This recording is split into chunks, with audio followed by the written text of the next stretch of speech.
Shalom para pemirsa sekalian, selamat datang kembali di diskusi pelajaran Sekolah Sabat yang dipersembahkan oleh Gereja Masehi Advent Hari ke-7 Uni Indonesia Kawasan Barat. Dalam pelajaran yang kedua di kuartal kedua tahun 2023 ini, judul yang akan kita bahas adalah sebuah momen takdir. Pada akhirnya sudah ditentukan, Yesus menang, iblis kalah. Tetapi pertanyaannya adalah di bagian manakah kita akan berada? Itu semua tergantung pada pilihan kita.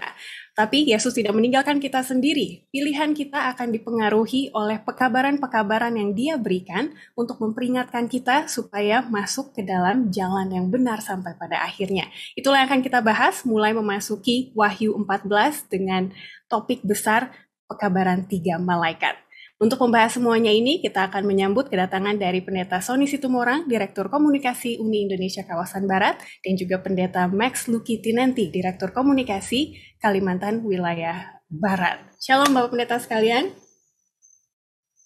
Shalom. Terima kasih untuk kedatangannya kali ini. Seperti biasa, mari kita memberikan salam kepada para pemirsa yang setia menonton dan juga setia juga memberikan komen. Salah satunya ada Salas, Dius D, Oma Lena Tampenawas di Tangerang, ada Bintang Bara dari Jemaat Kupang, ini kampung halaman dari Pendeta Lucky Tinenti, ada Manalu Washington di Cirebon, dan juga Bapak Arifin Siregar di Jakarta. Kira-kira Pendeta bagaimana mengapresiasi para pemirsa yang setia hadir dari kuartal ke kuartal gitu Pendeta ya? Silakan dengan pesan dan salamnya. Terima kasih Ivy. Salam balik untuk para pemirsa setia yang selalu mendengarkan pelajaran Sekolah Sabat online ini. Ya, kami rindu bahwa melalui pelajaran ini saudara-saudara terberkati, semakin terberkati oleh firman Tuhan, bahkan menjadi berkat bagi siapapun. Dan kami rindu pelajaran ini akan selalu menjadi berkat untuk siapapun yang mendengarkan. Oleh karena itu, Tuhan Yesus memberkati saudara yang selalu. Amin, terima kasih sekali. Dan untuk Pendeta Sony Situmorang, ada salam khusus dari Ibu Lea Lewas di Sabah, Malaysia. Katanya Tuhan memberkati kita sama-sama agar dapat menempuhi kehidupan sukar yang kita hadapi. Sepertinya kebersamaan ini juga yang ditunggu oleh para pemirsa, sampai-sampai beliau mengatakan ada kelainan perbincangan tim Sabat ini karena saya nggak ada minggu lalu. Bagaimana Pendeta menanggapi kebersamaan? Walaupun kita tidak kenal secara langsung begitu ya, tapi karena setiap minggu bertemu, jadi sepertinya enak kalau belajar bersama-sama terus. Silakan Pendeta. Oke, terima kasih Ibu. Memang kebersamaan harus dipelihara mulai sejak saat ini.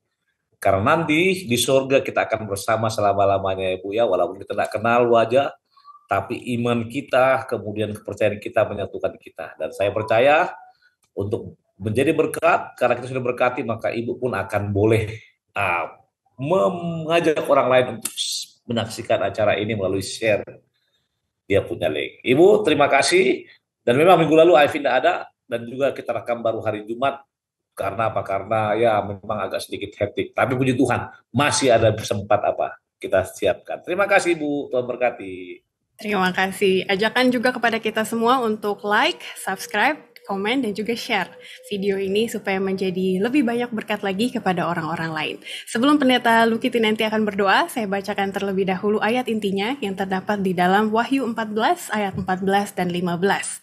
Dan aku melihat sesungguhnya ada suatu awan putih, dan di atas awan itu duduk seorang seperti anak manusia dengan sebuah mahkota emas di atas kepalanya dan sebilah sabit tajam di tangannya. Maka keluarlah seorang malaikat lain dari bait suci, dan ia berseru dengan suara nyaring kepada dia yang duduk di atas awan itu. Ayunkanlah sabitmu itu dan tuailah, karena sudah tiba saatnya untuk menuai, sebab tuaian di bumi sudah masak. Silakan Pendeta Lucky. Mari kita berdoa. Bapa di sorga, terima kasih untuk waktu yang indah pada saat ini kami akan membicarakan firman Tuhan melalui pelajaran Sekolah Sabat, Sabat yang kedua. Kiranya dengan tuntunan Roh Kudus Tuhan, firman-Mu ini akan menjadi berkat bagi siapapun yang menyaksikan maupun mendengarkan. Berkati hamba-Mu, Pendeta Situmorang, Ivy, dan juga Daniel, biarlah kami semua dapat menyaksikan kabar kebenaran Tuhan, untuk menjadi berkat bagi siapapun dimanapun mereka berada. Kami serahkan waktu ini ke dalam tangan-Mu, ampuni dosa kami Tuhan. Di dalam nama Yesus kami berdoa. Amin. Amin. Terima kasih Pendeta. Kita langsung menuju ke hari Minggu dengan judul Pilihan Kekal. Mungkin pertanyaan pertama adalah, jadi benar ya Pendeta bahwa takdir itu tergantung dari pilihan kita, bukan ditentukan oleh Tuhan? Dan kapan kira-kira keputusan akhir ini harus diputuskan? Apakah nanti tunggu Tuhan datang dulu, atau dari sekarang sudah mulai ada pengaruh dari keputusan akhir yang kalau dalam pelajaran ini dikatakan tidak bisa dibatalkan, memang sudah permanen. Silakan Pendeta Luki Tinenti untuk menanggapinya terlebih dahulu. Terima kasih Ivy. Para pendengar setia, pelajaran sekolah sahabat yang dikasih oleh Tuhan, di dalam hidup kita, dari awal kita hidup, Tuhan sudah memberikan kepada kita kebebasan untuk memilih. Kita diberikan kebebasan seluas-luasnya untuk memilih antara yang baik dan yang tidak baik atau yang salah. Nah, disinilah kesempatan kita untuk menentukan kemana arah hidup. Kalau kita memilih hal yang baik, sudah pasti arah hidup kita akan menjadi lebih baik. Tetapi kalau kita memilih arah yang ketidak baik, atau kepada kesalahan, atau menjadi pengikut kuasa kegelapan, maka kita akan menjadi pengikutnya, ya, dan akan menjadi menjurus kepada kematian. Nah, sejak kapankah kita memilih? Penentuan itu adalah pilihan kita mulai hari ini kita memilih, bukan besok. Pelajaran kita mengatakan bahwa pilihan kita kalau nantinya tidak akan berubah kalau kita tidak mulai dari sekarang. Kalau kita kadang-kala kita berpikir, nantilah saya baru merubah nanti kalau sudah dekat harinya. Oh tidak, pelajaran kita mengatakan bahwa pilihan kita harus mulai hari ini kita sudah bentuk, kita sudah latih, bahkan kita sudah tentukan kemana arah jalan. Karena itulah yang akan menentukan hasil kita satu kelak. Tabiat kita, karakter kita tergantung dari pilihan kita. Kalau kita memilih tentang Yesus dan kebenarannya, dari hari ini kita sudah latih untuk beribadah, berdoa, dan melakukan firman-Nya. Tapi kalau kita sudah mau memilih tentang kejahatan, maka dari sekarang mungkin kita sudah akan tinggalkan kejahatan tersebut. Jadi, kapan pilihan itu? Mulai saat ini, jangan tunggu besok. Saat ini adalah waktu untuk memilih, dan pilihan itu ada di tangan kita, bukan kepada orang tua kita, sahabat kita, tapi selama kita. Bahkan Tuhan melihat apa yang kita pilih, itulah akan menjadi bagian. Terima kasih, Aisyah. Amin, sudah lengkap sekali, tapi saya juga mau mendengar pendapat dari Pendeta Sony Situmorang. Pendeta boleh tolong tambahkan bahwa pilihan kekal itu dimulai sekarang juga, dan bagaimana kalau kita lihat pertanyaan di paling bawah hari Minggu, tabiat kita, karakter kita, mempengaruhi pilihan-pilihan kita. Dan mungkin pertanyaan yang baik di sini adalah, apakah sarana yang Dia gunakan bagi kita untuk bertumbuh dalam kasih karunia? Jadi caranya apa yang Tuhan izinkan kepada kita untuk membuat pilihan ini hari ini juga? Silakan Pendeta Sony Situmorang. Baik, sebelum kita ke sana, para pemirsa boleh lihat judulnya Pilihan Kekal. Tentu penulis punya maksud kenapa dia menulis pilihan kekal. Coba kita bandingkan dua ayat ini. Matius 24 ayat 14, nanti Ivy boleh baca, bisa, dan juga Pastor Luki boleh baca kira-kira Wahyu 14 ayat 6. Dengan membaca kedua ayat ini, kita akan melihat, mengetahui kata kekal di sini, everlasting ini. Di mana di sana dibutuhkan kita punya respon. Saudara ketemu? Boleh Ivy boleh baca Matius 24 ayat 14. Matius 24 ayat 14, dan Injil Kerajaan ini akan diberitakan di seluruh dunia menjadi kesaksian bagi semua bangsa. Sesudah itu barulah tiba kesudahannya. Perhatikan elemen Injil Kerajaan baru ke seluruh dunia. Setelah itu barulah tiba kesudahan yang mengarah kepada everlasting life. Oke? Pastor Luki boleh baca? Wahyu pasal 14 ayat 6. Dan aku melihat seorang malaikat lain terbang di tengah-tengah langit, dan padanya ada Injil yang kekal untuk diberitakannya kepada mereka yang diam di atas bumi, dan kepada semua bangsa dan suku dan bahasa. Oke, perhatikan dua waktu atau periode penulisan ini berbeda. Tapi mereka punya sama-sama pesan bagi Tuhan yang mengarah kepada judul yang akan menjawab apakah sarana yang digunakan bagi kita untuk bertumbuh dalam kasih karunia. Apakah yang dapat kita lakukan seperti untuk mengizinkan Roh Kudus mengubah kita menjadi seperti Yesus. Ini kata Injil, ini logos, ini mengarah kepada Yesus. Injil yang kekal di Matius pasal 24 dan Injil yang kekal di Wahyu pasal 26 adalah sama. Nah, supaya karakter kita, tabiat kita sama seperti Yesus, maka kita harus apa? Harus mendeklarasikan Injil yang kekal tersebut. Baru nanti kesudahannya. Apa isi Injil itu? Pantulan atau tabiat Yesus. Ketika Anda mendeklarasikannya, Anda menyampaikannya, maka secara langsung dan tidak langsung Anda akan terpengaruh oleh apa? Oleh karakternya. Sehingga kalimat di sini kasih karunia merupakan the greatest gift of heaven to the world akan Anda bisa implementasikan. Itu sebabnya dalam Wahyu pasal 14 ayat yang ke-6 tadi kata apa? Injil yang kekal untuk diberitakan kepada semua yang mereka yang diam di atas bumi, termasuk Anda dan saya. Dengan kata lain, apakah yang dapat saya lakukan untuk sepenuhnya mengizinkan Roh Kudus mengubah kita menjadi lebih seperti Yesus? Yaitu dengan cara apa? Menyampaikan Injil yang kekal. Dan tentunya Injil yang kekal itu bisa kita sampaikan kalau kita sudah merasakan apa? Injil tersebut, yaitu dengan hubungan pribadi kita dengan Tuhan kita Yesus Kristus, dengan curahan Roh Kudus. Itu sebabnya dibutuhkan pilihan. Pilihan Anda, apakah Anda akan mendeklarasikan Injil yang kekal dalam kurung menjadi seperti Yesus atau tidak sama sekali. Pilihan Anda akan mengarah kepada pilihan kekal. Untuk itu, pertanyaannya, bersediakah Anda? Terima kasih, Ivy. Terima kasih sekali, Pendeta. Jadi salah satu cara untuk memastikan pilihan kita benar adalah melalui penginjilan dan juga pelayanan gitu ya, karena itu merupakan misi Yesus dan dari situ tabiat kita juga akan dibentuk. Kita lanjut lagi, terima kasih. Kita ke hari Senin dengan judul Kembalinya Anak Manusia. Sebenarnya tadi sudah disinggung oleh Pendeta Sony Situmorang bahwa inti dari semuanya adalah Injil yang kekal, dan Injil yang kekal itu ada pada Yesus gitu ya. Tapi mengapa Pendeta Lucky Tinenti di Wahyu 14 ayat 14 digunakan istilah anak manusia? Kan kita tahu Yesus itu panggilannya banyak gitu ya. Tapi apa yang menjadi makna dari anak manusia ini dan juga hubungannya nanti ke akhir ke penghakiman? Silakan Pendeta Lucky. Terima kasih Ivy dan seluruh pendengar firman Tuhan belajar sekolah sahabat kita. Ada satu keistimewaan daripada kehidupan Yesus.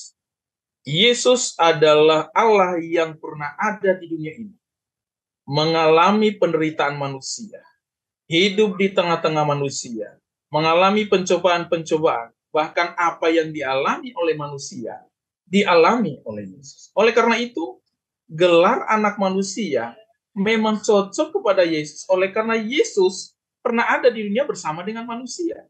Pelajaran kita mengatakan Yesus menggunakan istilah anak manusia untuk merujuk pada dirinya sendiri 82 kali dalam Injil. Itu adalah salah satu gelar favoritnya. Dia menggunakannya sebagai ungkapan kasihnya kepada kita.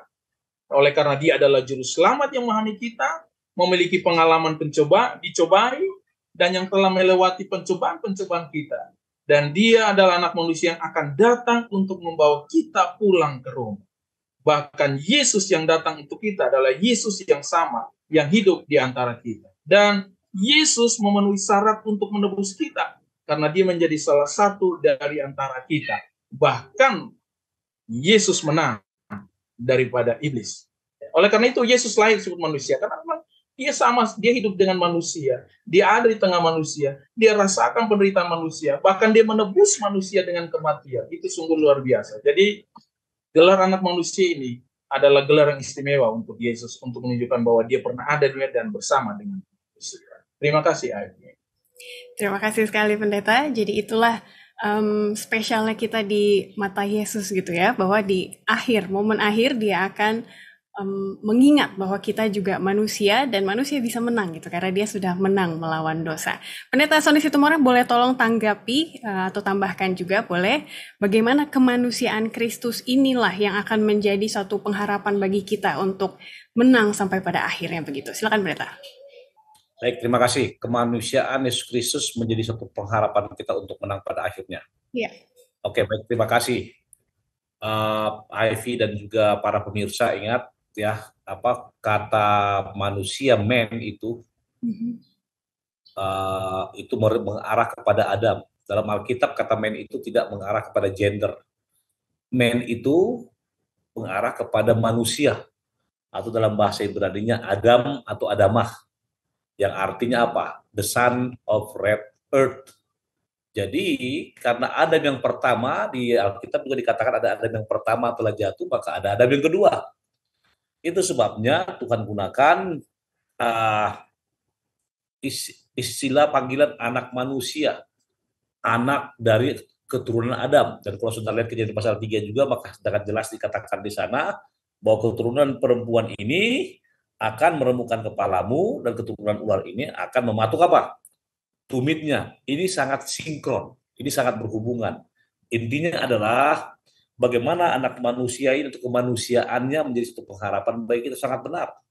Ketika Adam pertama jatuh, maka hal yang sangat luar biasa yang kontras kita lihat adalah Adam kedua tidak jatuh. Nah, kalau seandainya jatuh, apakah dia layak menjadi penebus manusia dari dosa? Maka saya bisa katakan enggak. Namun, ketika Adam yang kedua tidak jatuh, atau the son of red earth, atau istilah yang digunakan oleh Yesus, walaupun dia anak Allah ya, tapi dia gunakan kata ini untuk apa namanya istilahnya?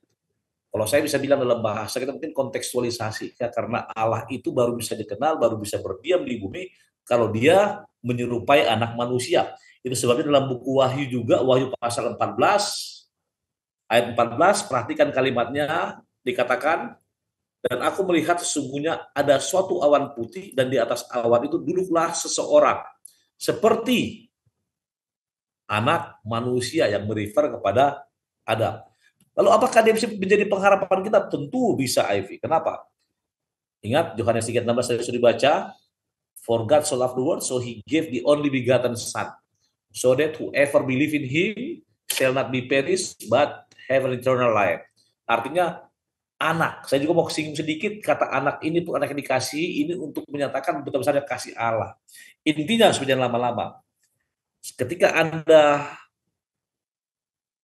bertobat, ketika Anda mengaku dosa, ketika Anda mau berpaling dari jalan yang salah menjadi jalan yang benar, itu akan menggenapkan kasih karunia itu kepada kita. Karena kasih karunia diberikan free. Dan kemanusiaan Yesus yang mati di kayu salib melayakkan kita untuk apa? Menerima apa? Kasih karunia tersebut. Itu mungkin dari saya. Silakan, Ivy. Terima kasih sekali Pendeta Lucky dan juga Pendeta Sony. Sebenarnya kesimpulannya ada di bawah juga ya. Jadi bahwa kembalinya anak manusia ke bumi itu menyatakan kasih Allah bagi kita dan juga bahwa dia masih merindukan hubungan gitu ya dengan kita anak-anak yang ada di dunia ini dan dia sangat mengerti pergumulan kita sekarang ini. Sangat indah sekali. Kita akan lanjut ke hari Selasa dengan judul Penghakiman Surgawi. Kalau kita perhatikan tadi di Wahyu 14 ayat 14 ada dua objek yang ada di dekat anak manusia ini. Yang pertama yang akan kita bahas sekarang adalah sabit emasnya, dan karena ada sabit emas maka kedatangan Yesus yang kedua kali ada makna penghakimannya. Begitu ya Pendeta Lucky nanti. Boleh dihubungkan supaya kita lebih mengerti lagi penghakiman surgawi yang juga dilambangkan dengan anak manusia yang datang dengan sabit emasnya. Dan di manakah peran kita ataupun posisi kita di mana dalam hal penghakiman ini? Silakan Pendeta. Baik, terima kasih Ivy dan para pendengar yang diberkati Tuhan. Sabit emas di tangan menunjukkan bahwa akan ada penghakiman dan penuaian kepada semua umat-umat Tuhan.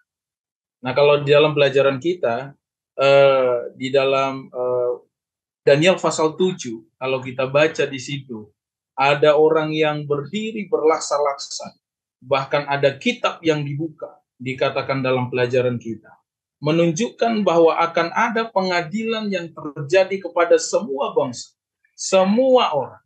Nah, pengadilan ini melibatkan siapa? Melibatkan semua bangsa dan saya dan saudara. Kita semua akan menghadap ke pengadilan. Dan hasil dari pengadilan ini adalah akan ada penuaian yang menentukan siapa saya, kemana kita, apakah selamat atau tidak. Sabit itu akan menuai. Menuai artinya mengambil orang-orang yang dinyatakan terbukti selamat dan setia. Jadi, kita semua akan menghadapi pengadilan. Siapakah yang mengadili? Di dalam Wahyu Daniel pasal 7 diterangkan situ, ada orang yang duduk di atas, yang datang ke orang yang sudah tua. Bahkan dia duduk, dia membuka kitab-kitab dan banyak orang ada di situ. Menunjukkan bahwa ada satu orang yang menjadi hakim untuk mengadili. Jadi, di manakah kita? Kita ada di bagian tersebut. Jika berlaksa-laksa orang semua suruh bangsa diadili, kita pun ada di dalamnya. Oleh karena itu, mari oleh hari ini kita siapkan diri kita. Kita mari lakukan yang benar di mata Tuhan. Oleh karena pengadilan itu menentukan pilihan kita dan menentukan kemana hidup kita satu. Jadi ini sangat penting buat kita. Kita tidak main-main dalam hal ini. Jika memang kita mau pilih yang benar, lakukan benar, mari hari ini kita lakukan benar. Karena dalam firman Tuhan dikatakan jelas bahwa akan ada penghakiman buat saya dan saudara. Mungkin ini saya dapat sampaikan. Terima kasih. Amin. Terima kasih, sudah jelas sekali. Jadi memang ketika kita membahas mengenai penghakiman atau pengadilan akhir, ada dua respons orang-orang yang biasa saya observasi ya, saya amati. Yang pertama adalah mereka yang takut bahwa kita berada dalam pengawasan Tuhan, ini di bagian bawah hari Selasa. Tapi ada juga seperti nomor 4 di hari Jumat, Pendeta Sony Situmorang. Kita akan ke sana. Bahwa orang-orang ketika mereka tahu bahwa anak manusia mengambil peran dalam penghakiman, itu merupakan suatu penyemangat. Nah, ini Pendeta boleh tolong komen dua sisi ini ya. Di satu hal, ada yang takut karena kita berarti diawasi, karena kita sedang diadili gitu ya. Tapi di sisi lain, ada yang melihat penghakiman ini sebagai sebuah penyemangat karena anak manusia adalah hakim ya. Silakan Pendeta, boleh tanggapi. Memang kalau bicara penyemangat ya itu salah satu motivasi yang terbesar. Apalagi digunakan kata apa? Sabit ya. Masih ingat lagu Sion? Hai mana penyabit kan begitu. Iya. Dan dalam Alkitab banyak sekali referensi yang berbicara mengenai sabit, Ivy. Kalau saya coba cek tadi. Kalau Anda buka Markus 4:9, apabila buah itu sudah cukup masak, orang segera menyabit. Kemudian penyabit, sabit. Dalam Wahyu 14 digunakan kata ada sebilah sabit tajam. Intinya kata sabit ini merupakan lambang untuk menuai. Dan menuai berarti ada tuaian yang baik, ada tuaian yang buruk. Nah, ketika kita berbicara mengenai semangat, maka sangat tepat. Ya tidak enak katakan ada punish and reward. Namun di pertanyaan hari ketiga hari Jumat, di sini diterangkan nanti bahwa ada perbedaan kemampuan yang Tuhan untuk memilih dan kemampuan keras dan bagaimana penting bagi orang yang sedang bertumbuh. Inti sekolah sahabat ini, khususnya pelajaran hari Selasa, mengarah kepada apa? Kepada bagaimana kita untuk bertumbuh terus dalam rohani kita. Nah, kata bertumbuh ini lebih mengarah kepada apa? Kita disemangati bahwa ada satu perjanjian yang kekal yang Tuhan janjikan bagi kita. Hanya masalahnya sekarang adalah apakah saudara mau menyambut atau tidak. Kan begitu? Apakah saudara mau menerima? Tuhan gunakan kata sabit emas. Mungkin ya sabit emas di buku Wahyu, tempat lain hanya penyabit. Karena dalam konteks beliau, konteks Tuhan saja, bukan bilang konteks Tuhan, ya Anda merupakan satu gandum yang istimewa. Di mana gandum tersebut harus disabit dengan sabit emas. Jadi kalau bilang penyemangat Ivy, ya terus terang, itu merupakan motivasi kita. Bahkan iman kita juga menyatakan bahwa saya beriman kepada Yesus karena apa? Karena beberapa hal itu, untuk saya boleh sampai di kerajaan surga. Minggu lalu, masih ingat? Ciri-ciri umat yang sisa, beriman kepada Yesus. Yang kedua apa? Menuruti hukum Allah. Dan ketiga apa? Memiliki kesaksian Yesus atau roh nubuat. Itu mungkin dari saya, tiga komponen ini nantinya yang membuat kita lebih bersemangat, lebih lebih termotivasi, lebih terikat, lebih mau berserah, semua yang lebih untuk datang kepada Yesus. Itu dari saya. Silakan, Ivy. Terima kasih. Silakan dilanjutkan ke UKSS masing-masing para pemirsa untuk mendiskusikan dan juga merenungkan kira-kira saya berada di orang-orang yang takut akan hari penghakiman itu atau orang-orang yang malah bersemangat karena hari penghakiman akan datang. Kita akan lanjut ke hari Rabu, kembali ke Pendeta Luki Tinenti. Tadi kita sudah bahas mengenai objek yang pertama, yaitu sabit yang tajam. Objek yang berikutnya adalah mahkota emas. Nah, mahkota emas ini akan diberikan kepada mahkota pemenang sesuai dengan judul hari Rabu. Mereka yang dituai dan sudah masak itu akan menerima mahkota. Boleh Pendeta lanjutkan lagi, Pendeta, apa makna dari mahkota pemenang ini dalam konteks penyucian gitu ya untuk penghakiman? Silakan. Baik, terima kasih Ivy dan seluruh pendengar setiap pelajaran kita.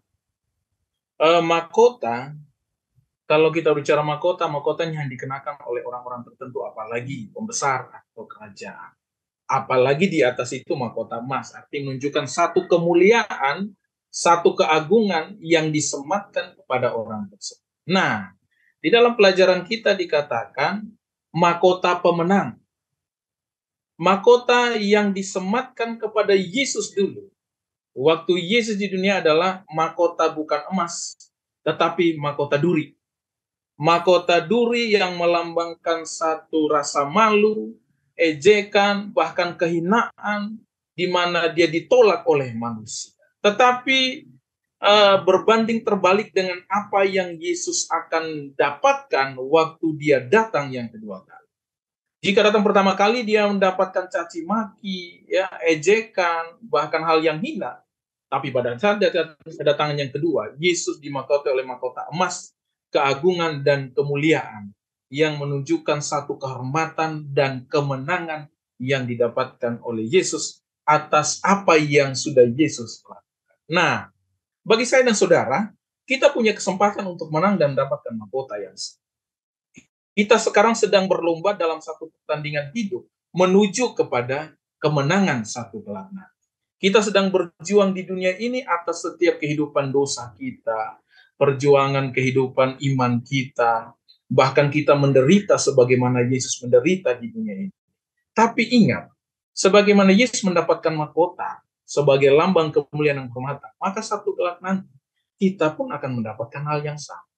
Penyucian itu berlangsung dalam hidup kita setiap saat. Bahkan pembenaran itu terjadi dalam hidup kita. Yang penting kita mau.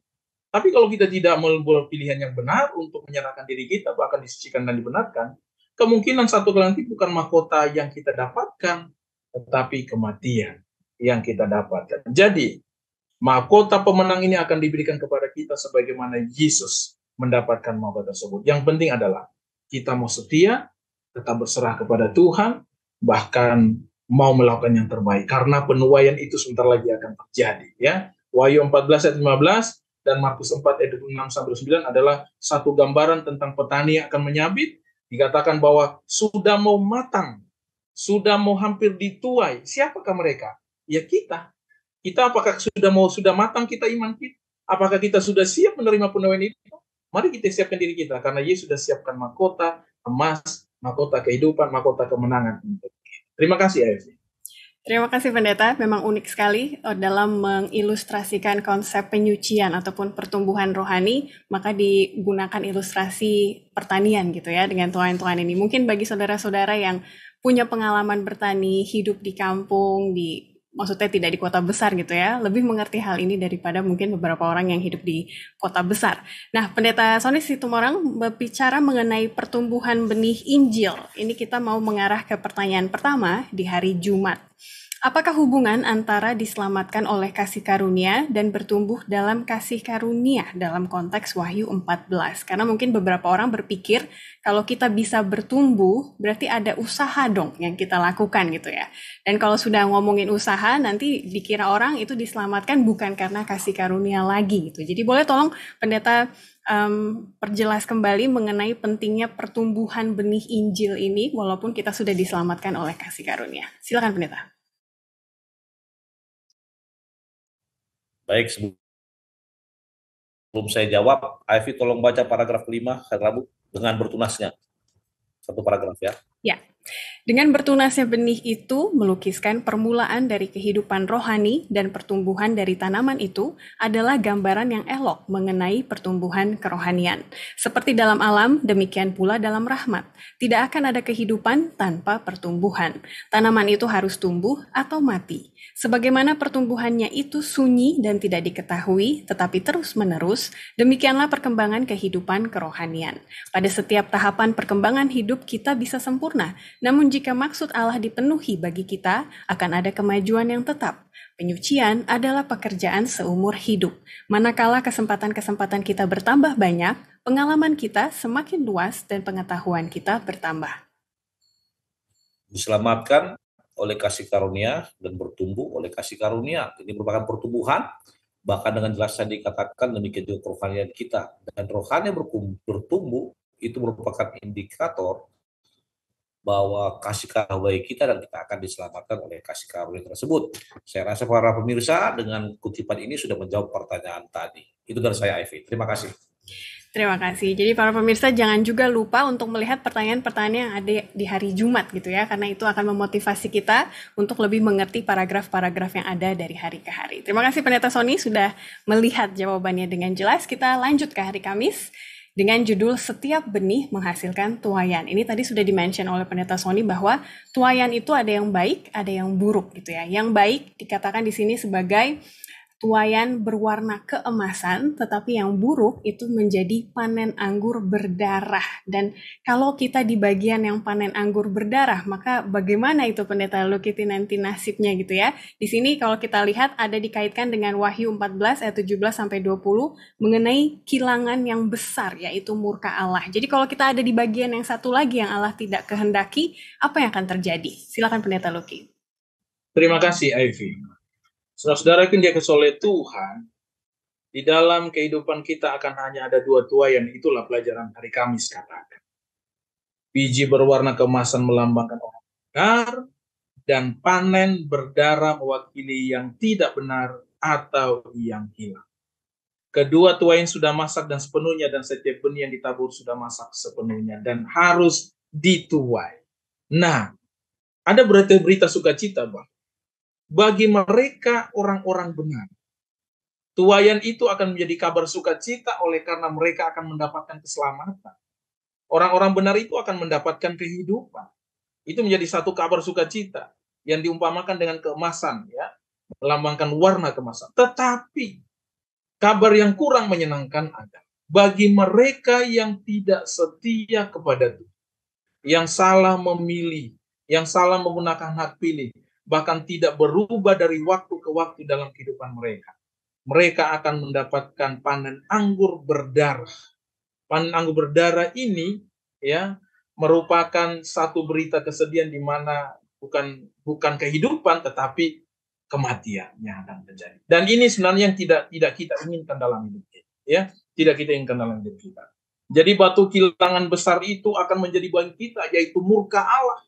Allah akan murka kepada kita dengan hukuman kematian tersebut. Oleh karena kita tidak menunjukkan kebaikan dalam hidup kita. Kalau kita baca Wahyu 14 ayat 17-20, bahkan kita bandingkan Wahyu 14 ayat 10 dikatakan penyiksaan itu penyiksaan itu di depan malaikat-malaikat yang kudus dan di depan anak domba itu akan terjadi. Jadi tidak tertutup itu murka Allah itu, ya. Jadi ini yang perlu kita antisipasi dalam hidup kita, bahwa di dalam kehidupan kita ini kita harus melakukan yang terbaik untuk Tuhan. Saya pikir kita beruntung hidup di zaman ini oleh karena kita banyak mempelajari firman Tuhan. Kita banyak melihat contoh-contoh yang sudah terdahulu dari nabi-nabi, umat-umat Tuhan yang terdahulu yang menjadi motivasi buat kita agar kita siap untuk menghindarkan hal-hal yang tidak baik. Benih itu akan menghasilkan tuaian, tidak bisa enggak. Tuaiannya adalah tuaian hidup keselamatan atau tuaian kematian yang akan menjadi bagian kita. Jadi pastikan hidup kita, apakah saudara berada di posisi yang benar atau tidak. Terima kasih, Ayu. Amin. Terima kasih untuk motivasinya Pendeta Luki. Dan kita juga tahu ada nubuatan lain yang mengatakan bahwa di akhir zaman susah untuk membedakan gandum dan juga ilalang gitu ya. Padahal ini tuaiannya nanti waktu panen itu akan sangat jelas terlihat. Tetapi untuk sekarang ini kita ke pertanyaan bawah hari Kamis, Pendeta Sony Situmorang ya. Seberapa baik Anda dapat melihat perbedaan antara yang baik dan yang jahat? Dan mengapa penting bagi kita untuk melakukannya sekarang? Jangan tunggu sampai nanti sudah dituai. Kalau boleh saya tambahkan dengan Ibrani 5 ayat 14, karena di sini mengutip ya, saya akan bacakan terlebih dahulu. Tetapi makanan keras adalah untuk orang-orang dewasa, yang karena mempunyai panca indera yang terlatih untuk membedakan yang baik daripada yang jahat. Silakan Pendeta Sony Situmorang tanggapannya.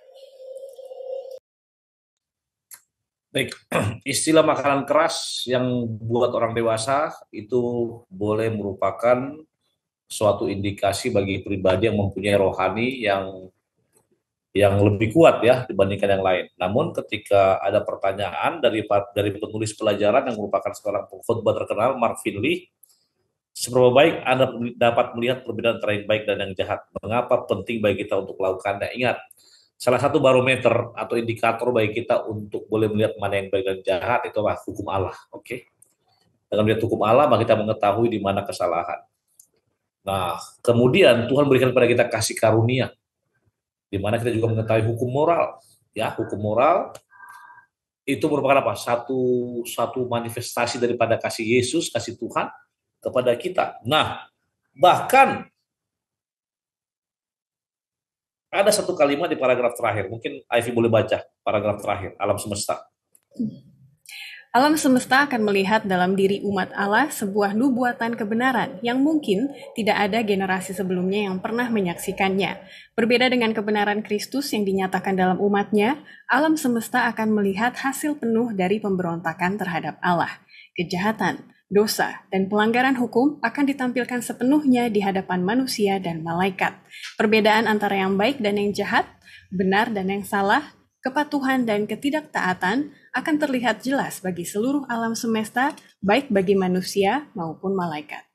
Nah, sangat jelas dikatakan, seberapa baik Anda, the more you close to Jesus, the more you know his character, kan begitu. Lebih dekat kita kepada Yesus, lebih jelas kita tahu karakternya.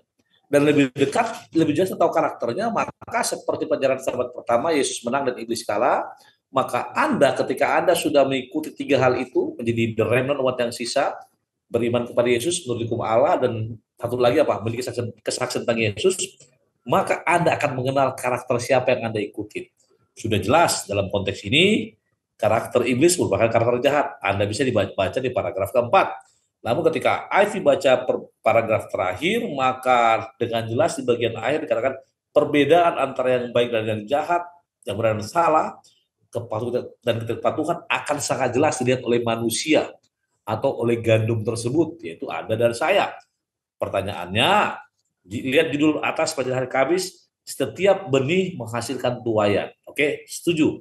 Tapi masalahnya apakah tuaian itu baik atau tidak baik? Dengan kata lain, saya nak katakan pertumbuhan rohani Anda dengan kasih karunia dan effort. Saya katakan effort di sini memang kita diselamatkan bukan karena hukum ya, bukan karena menurut hukum. Tapi sebagai bukti bahwa saudara mengasihi Tuhan, maka saudara akan menurut hukum. Ya, bukti ya. Jangan ditumpang tindih. Yang pertama sebagai bukti, saya mengasihi Tuhan apa adanya. Dan sebagai buktinya saya menurut hukumnya. Bukan saya menurut hukumnya baru Tuhan mengasihi saya. Nah, itu perbedaannya. Di kantor, saya melakukan pekerjaan saya, baru bos saya suka sama saya. Tapi Tuhan, karena saya mengasihi Tuhan, maka saya menurut hakimnya. Terus seberapa baik, masalah baik atau tidak, itu tergantung rohani Anda masing-masing. Iman Anda kepada Yesus. Itu sebabnya di hari Jumat dengan jelas dikatakan, adalah hukum alamiah, baik intelektual maupun spiritual, bahwa oleh memandang kita berubah. Nah, saya percaya memandang Yesus kita akan berubah menjadi lebih bagus dan hidup dalam kasih karunia. Terima kasih, Ivy. Terima kasih sekali untuk kedua Bapak Pendeta. Kita sudah berada di akhir dari pelajaran kita yang kedua ini. Jadi saya akan kembalikan lagi kepada para narasumber untuk konklusinya. Berbicara mengenai takdir. Kita tahu takdir ada di tangan kita, tergantung pilihan kita. Tapi bagaimana pekabaran 3 malaikat ataupun penghakiman terakhir itu bisa menjadi sebuah peringatan gitu ya, supaya kita memilih hal yang benar mulai dari sekarang. Silakan dari Pendeta Sony Situmorang untuk ajakannya bagi para pemirsa. Keselamatan itu bukanlah effort kita. Keselamatan merupakan anugerah dari Allah Bapa. Namun kesempatan yang telah dibuka kepada kita adalah jaminan keselamatan. Ketika Yesus sendiri mati di kayu salib untuk menebus saya, saudara, kesembuhan dari dosa. Hanya masalahnya ketika kasih karunia itu ditawarkan, apakah Anda menerima atau menolaknya? Tergantung Anda. Jika Anda menerima, maka saya percaya Anda akan mengubah takdir Anda. Karena takdir di sini atau predestinasi di sini adalah bahwa Anda ditakdirkan untuk menerima kasih karunia dan selamat. Namun lagi-lagi, ketika Anda tidak menurut perintahnya, tidak menerima kasih karunia-Nya, maka tuaian gandum yang buruk atau anggur yang tadi itu akan boleh menjadi lambang Anda. Tergantung di kita semua, yang mana kita pilih. Ada di pilihan tangan kita masing-masing. Terima kasih. Terima kasih. Pendeta Luki, silakan dengan penekanannya. Terima kasih. Sebagaimana Pendeta Sumorang tadi sudah sampaikan, saya ingin menambahkan bahwa pekabaran 3 malaikat adalah pekabaran belas kasihan Yesus yang terakhir.